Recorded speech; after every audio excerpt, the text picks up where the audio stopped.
Hello everyone, welcome and thank you for joining me. This is Lee with Lee's Trees, and today we're working on our Sekka Hinoki Cypress. This is the front of our tree. To the right side, to the back, to the left side, and back to the front. And I'm going to do one small little prune piece on it here, and then we're going to repot it. And this one branch here is basically an eye poker and coming up right in the way. And I think if I take it off, I'll be able to see the trunk a whole lot better. And I can. And I'll just try to clean that up a tiny bit more. Now right here you can see a spot where there was a big branch. It was making a huge giant like a right hand turn there. And that's where I trimmed it off just under a year ago. And I'm actually just going to try to clean that up a little bit so it doesn't look quite so bulgy there.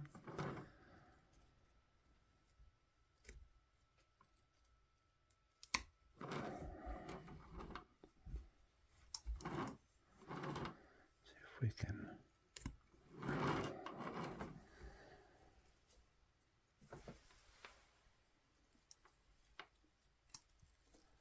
there's a branch on the back of it I'm trying not to damage.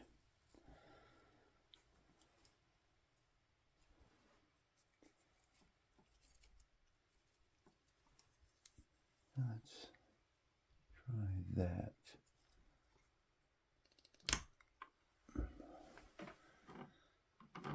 All right, that looks like it reduced it a bit.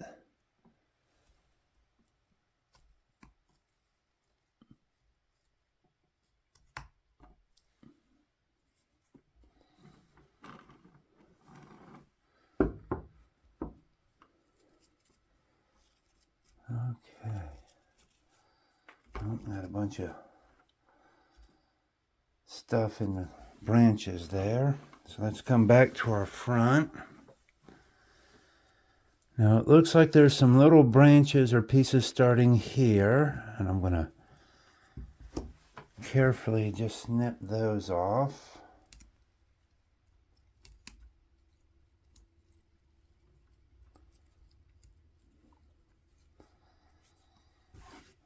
And that definitely opened it up.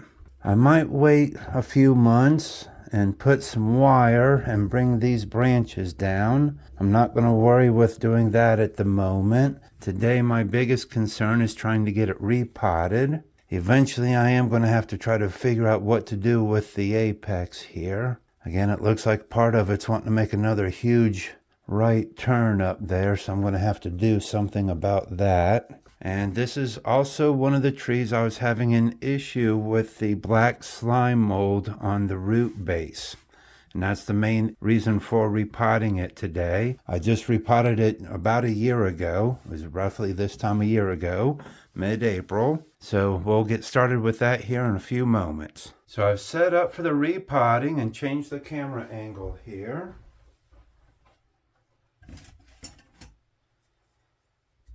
And I can see where I have my tie-down wire right here, so I can just give it a little bit of a turn and untie it. Yeah, I believe, yeah, that way.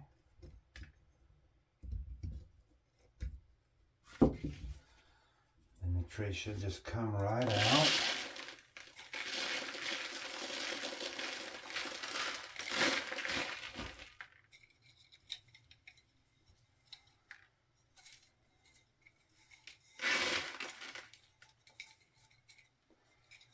I'm not sure if I'm going to be reusing this pot or not, so I'm going to set it off to the side.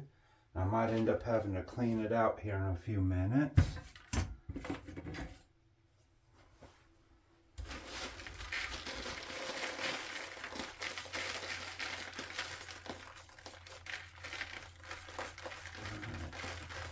I am seeing some root growth from last year. That's good.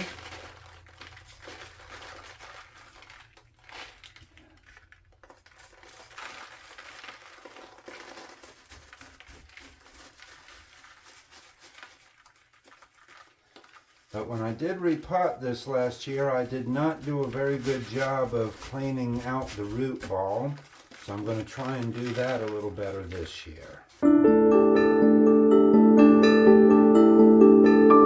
So you see me digging in all the little crannies and crooks of the roots here. That's because I want to try and get as much of the organic material of the original nursery soil and potting mixture out of there. Because the black slime mold wants the organic material, so that's why I'm trying to get rid of a lot of that and get it cleaned out and get rid of the crevices where it might hide. And so now we can start working on the roots here in a few moments. So when I look at the tree from the front, there's a root here that's sort of coming up and looping around. So we're going to go ahead and take that off.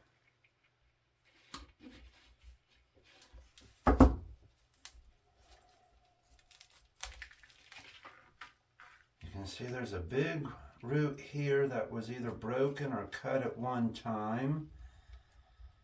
And it doesn't have a whole lot on it, so I want to see if I can take it back in there much farther and get rid of it.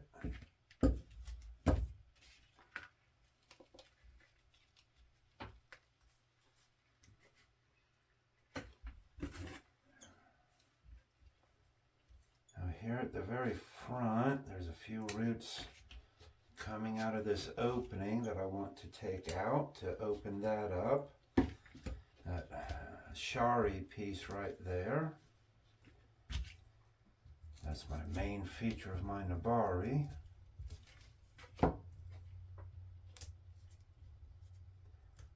But also by taking some of these roots down, this top layer is where the black slime mold was. I'm sure it's in some of the roots down below, but that's where you could really see it. So that's why I wanted to try to take some of those off. Looks like there was a old root there. So I can't tell. Yeah, it looks like there's a root trying to go around in front of this shari piece.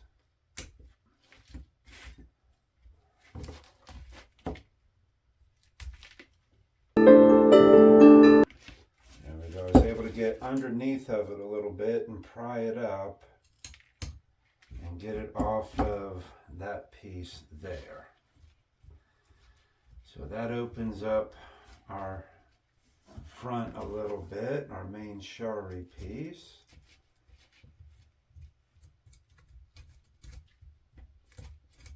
So there's a little bit more gravel stuck in there. So this big bunch of root tangle here at the back, I'm not going to worry with. Again, I think it gives the tree character all the way around. But I did want to clean up those few pieces in the front. See if I can clean that up just a little bit better, a little smoother.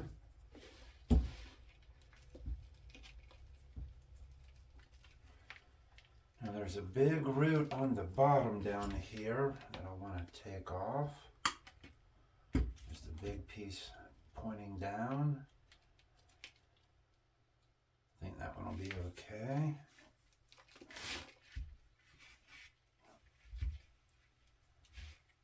All right, so I think that's got it taken care of, mostly. Let me give it another good look here. All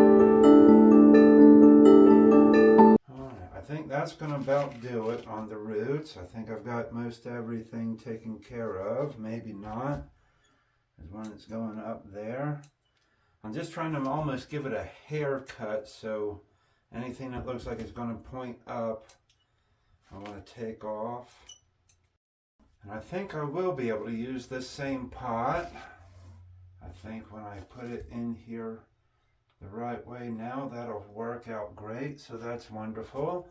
Although now I have to go clean the pot out some. Let me gently lay that down.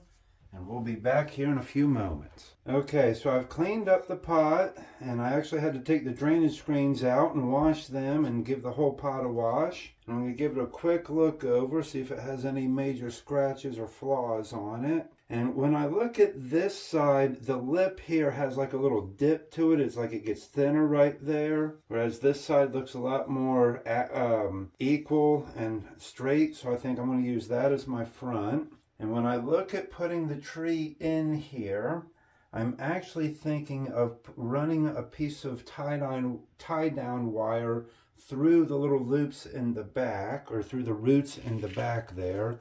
So I'll end up putting even though there's holes here for wire, I'm actually going to use the drainage holes. So let me get my piece of wire. I shouldn't need a whole lot.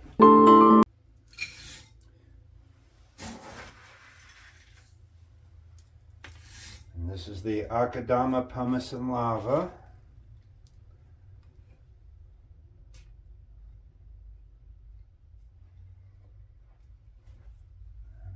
Let me feed the wire through one of the little holes there. And then we can look at tying it down. Let me see. Actually, it seems to be standing pretty straight and pretty nice in the pot right there as it is.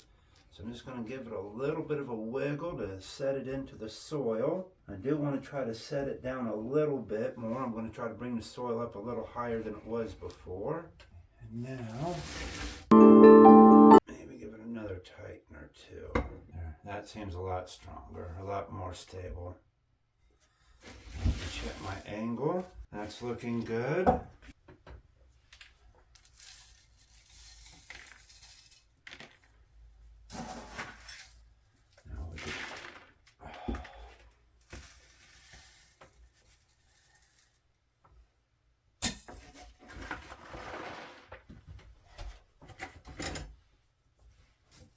Let's just get it filled in here.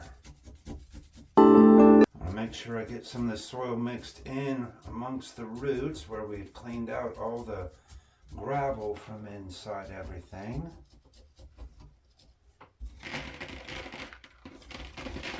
Might be a little bit too much. Oops, got a root popping up here. Like I said, I've got it sitting down in the soil a little bit deeper so that big root base isn't exposed, and hopefully we won't have some of the issues with the black slime mold this year.